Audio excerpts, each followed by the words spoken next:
This channel does not promote any violent, harmful, or illegal activities. All content provided by this channel is meant for an educational purpose only.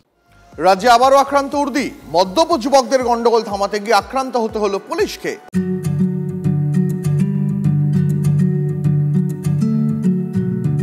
48 वर्षों की शैक्षणिक उत्कृष्टता के साथ 23 से भी ज्यादा प्रमुख बीटेक प्रोग्राम्स और 600 से अधिक अंतर्राष्ट्रीय छात्रों के साथ विज्ञान डीम्ड टू बी यूनिवर्सिटी देश की बेहतरीन यूनिवर्सिटी में से एक है।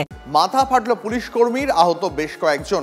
ঠিক কি ঘটেছে জানবো। আমাদের সঙ্গে টেলিফোন লাইনে রয়েছেন সহকর্মী অসীম বেরা। অসীম, ঠিক কি ঘটেছে, কিভাবে এই পুলিশ কর্মীর মাথা ফাটলো?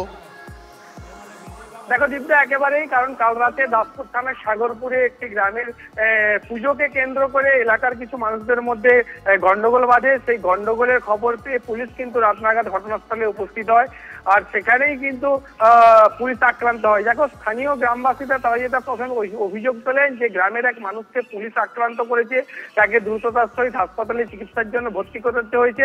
তারপরেই কিন্তু এলাকার মানুষ কিন্তু পুলিশের উপরে চড়াও হয়, সেখানে কিন্তু পুলিশকে তারা মারধর করে।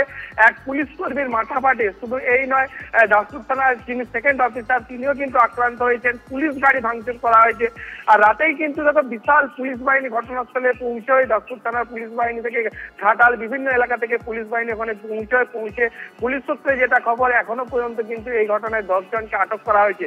দেখো, গোটা ঘটনায় এলাকা কিন্তু থমথমে। এলাকার সাধারণ মানুষ কিন্তু কালকে রাতের পর আর কিন্তু কেউ ক্যামেরার সামনে মুখ খুলতে চাইছে না।